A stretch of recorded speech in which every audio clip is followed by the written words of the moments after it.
Dear children, I am going to teach lesson second, page number 29, Industrial Society and Social Change.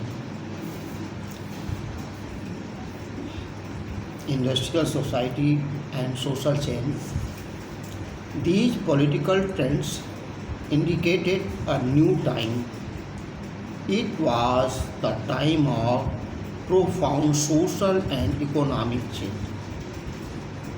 New cities were coming up, new industrialized regions developed, and railways expanded. The Industrial Revolution occurred. It brought men, women, and children to factories.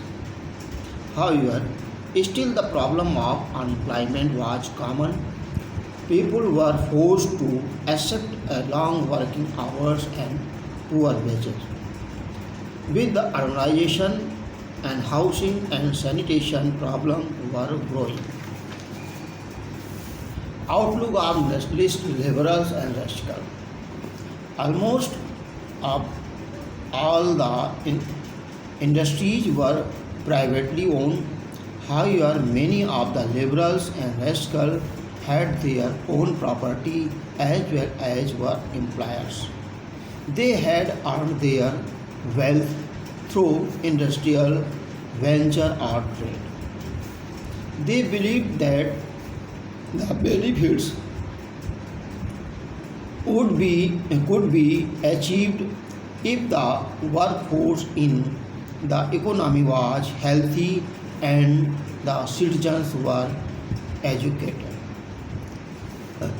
They had faith in the value of individual efforts for labor and enterprise.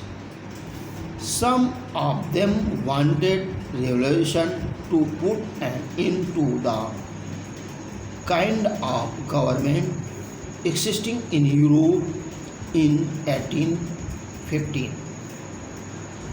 In France, Italy, Germany, and Russia, they became revolutionaries and worked to overthrow the existing monarchs.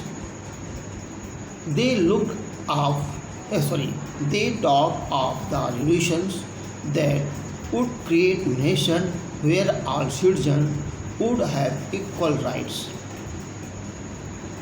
After 1815, Giuseppe Mazzini, an Italian nationalist, designed for Italy where all citizens would have equal rights. His writings greatly inspired that nationalists in other countries including India. The advent of socialism in Europe. Main ideas. The socialism was radical ideas which projected a dream of classless society. The state should completely regulate the economic life of the country. There should be no capitalists or big landlords in the country.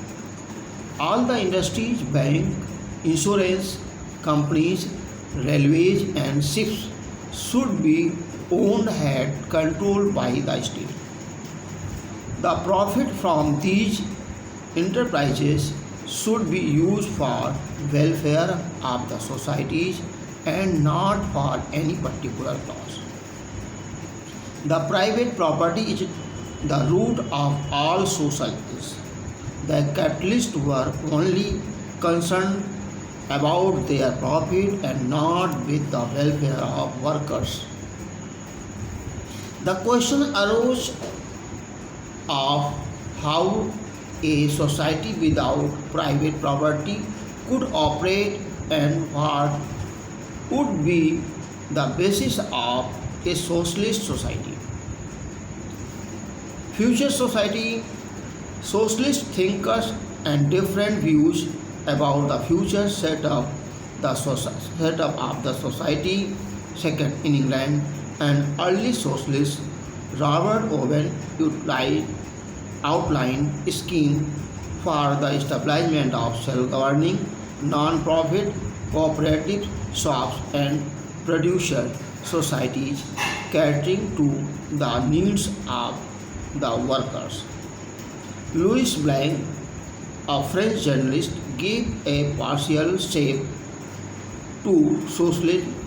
He advocated the establishment of cooperative workshops which would ultimately drive out of existence the privately owned business house by their competition.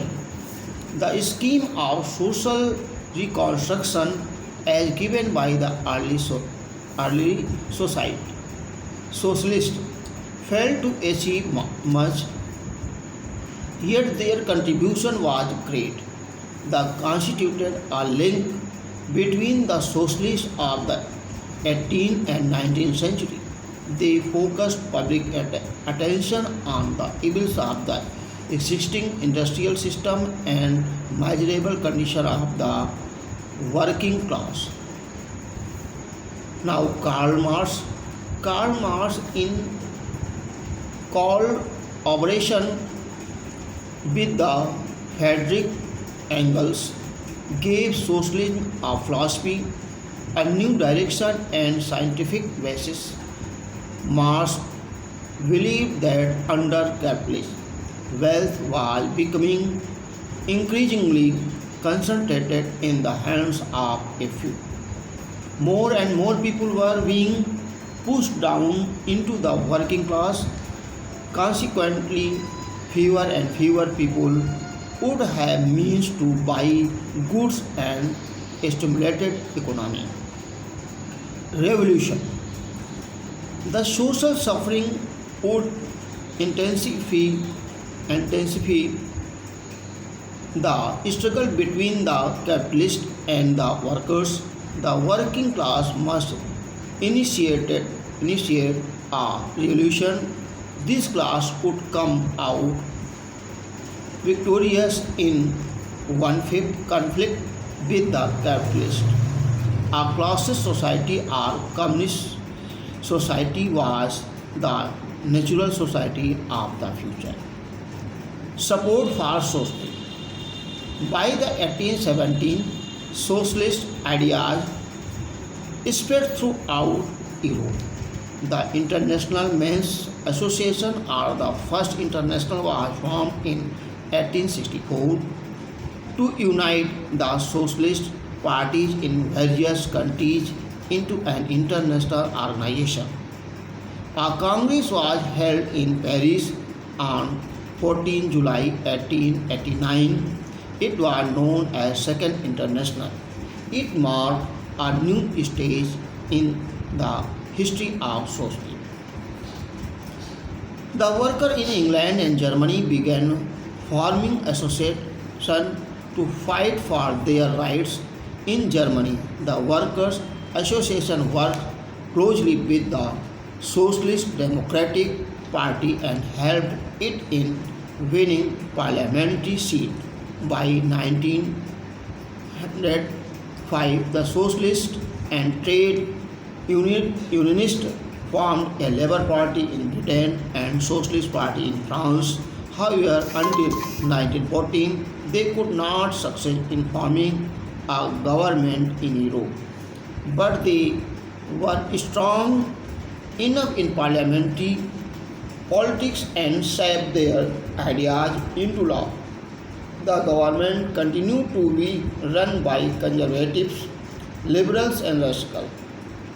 It was first in Russia that the revolution of 1917 brought the socialists completely in power.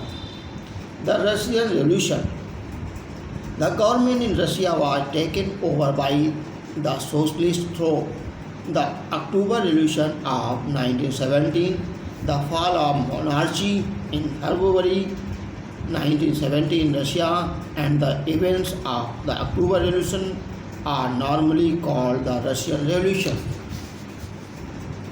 The Russian Empire in 1914.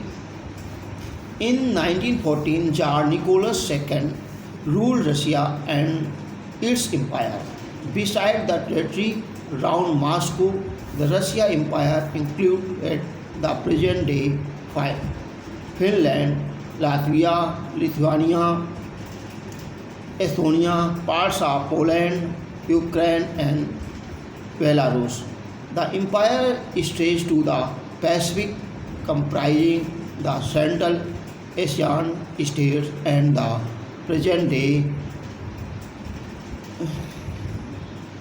Georgia, Armenia, and Azerbaijan. The major religion of Russia was Russian Orthodox Christianity, which grew out of Greek Orthodox Church. The empire also included Catholic, Protestant, Muslim, and Buddhist. Economy and society. Now, next day.